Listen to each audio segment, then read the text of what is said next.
আল্লাহ তাবারাক ওয়া তাআলা বলেন ওয়া আম্মা মান খাফা মাকামা রাব্বিহি ওয়া নাহান নাফসা আনিল হাওয়া। যে লোকটি মনে করলো আল্লাহর সামনে দাঁড়াতে হবে, আল্লাহকে একা একা হিসাব নিতে হবে, এই ভয়টি করলো এবং সে খারাপ কাজ থেকে রুকে রুকে সে চলল। ফাইনাল জান্নাতা হিয়াল মাওয়া, তার জন্য সে পাবে কি? একটি সে পাবে জান্নাতি হবে, সে জান্নাতি হবে। বন্ধুরে আমার, যে দুনিয়াতে ভয় করে চলবে তার জন্য দুইটি জান্নাত রয়েছে। আমার আল্লাহ কোরআনে বলছেন ওয়ালিমান খাফা মাকামা রাব্বিহি জান্নাতান। এবং যে লোকটি মনে করলো আল্লাহর সামনে দাঁড়াতে হবে, আল্লাহকে হিসাব দিতে হবে, এই ভয় করে যে দুনিয়া করবে তার জন্য রয়েছে দুটি জান্নাত। ভাইরা, টোটাল আয়াতটা আমি পড়লাম, এরপরে আসেন একটি উদাহরণ দিই। যতটি আয়াত পড়লাম সবকটি কিন্তু উদাহরণটার ভিতরে ঢুকে আছে। উদাহরণটা সবাই শুনবেন, মেয়েরা শুনবেন, পুরুষেরা শুনবেন, সকলে শুনেন, বড় হলেও শুনতে হবে। উদাহরণটা কি? এখন ধরেন আপনি এই জালসাতে এসেছেন, আপনার ছেলে কিন্তু মার্ডার করেছে। কাকে মার্ডার করেছে? এমএলএ কে মার্ডার করেছে। সরাসরি আপনার ছেলের কাছে ফোন আসছে, তুমি মার্ডার করেছো। হালাকে আপনার ছেলে মার্ডার করে নাই, মিথ্যা সাক্ষীতে তার নাম লেখা হয়ে গেছে, তুমি মার্ডার করেছো, তুমি আসামি হয়ে গেছো, তোমাকে জেলখানা যেতে হবে। আপনি কিন্তু এখানে বসে আছেন, আপনার ছেলে আপনাকে ফোন করছে, হ্যালো আব্বা এখানে আসেন, বাড়িতে আসেন, একটু কথা আছে। বেটা, ওয়াসিম আকরাম এখন বয়ান করছে আল্লাহর ভয়, এখন বয়ান শুনছি।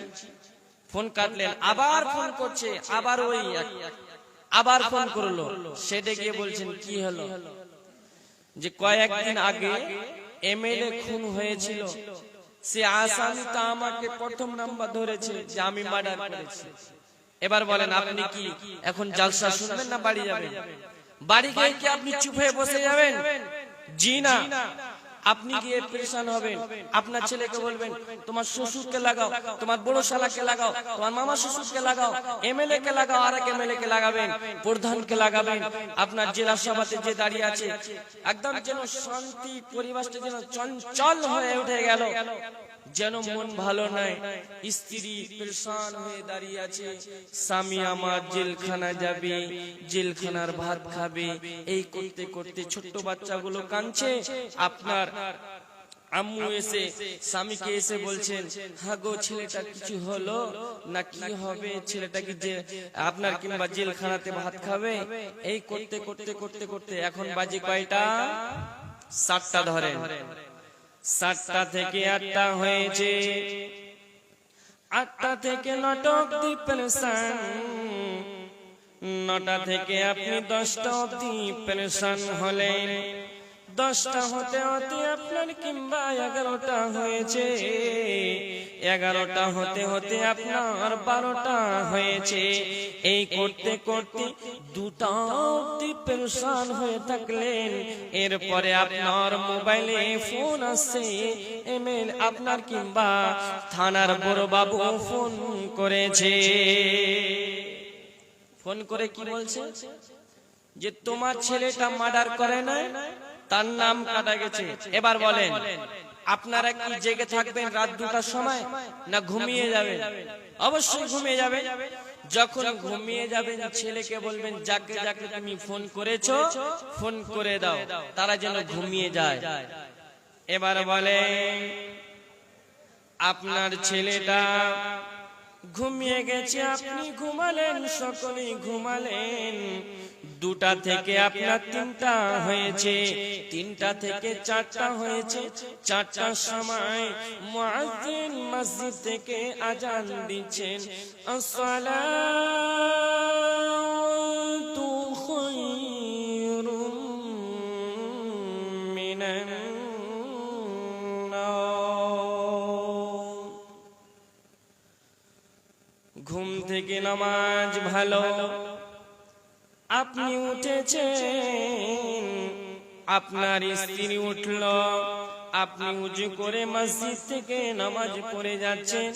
আপনার স্ত্রী করলো কি, নামাজ পড়ে নাস্তা, চা, যা কিছুই লাগে, মুড়ি, চপ, যা কিছু আপনার লাগার প্লেটে সাজিয়ে নিয়েছে।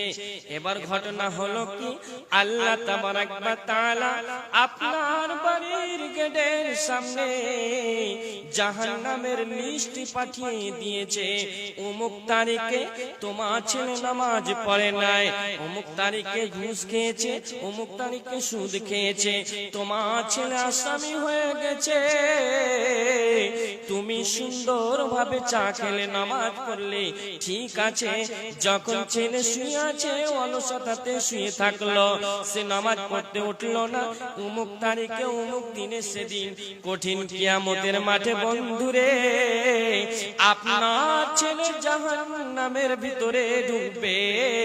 ফেরেশতা টানবে, এমন ভাবে টানবে, সেদিন আপনার ছেলেকে বাঁচাতে পারবেন না। সেদিন এমএলএ থাকবে না, সেদিন কিন্তু আপনার প্রধান থাকবে না, সেদিন কিন্তু জেলা সভা থাকবে না, থানা কিছুই থাকবে না, বড় বাবু আপনাকে বাঁচাতে পারবে না।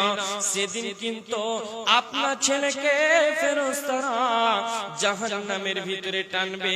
সেদিন আপনার ছেলেকে কেমন করে বাঁচাবে? উদাহরণটা বুঝতে পেরেছেন? হ্যাঁ না বলেন, বুঝতে পেরেছেন?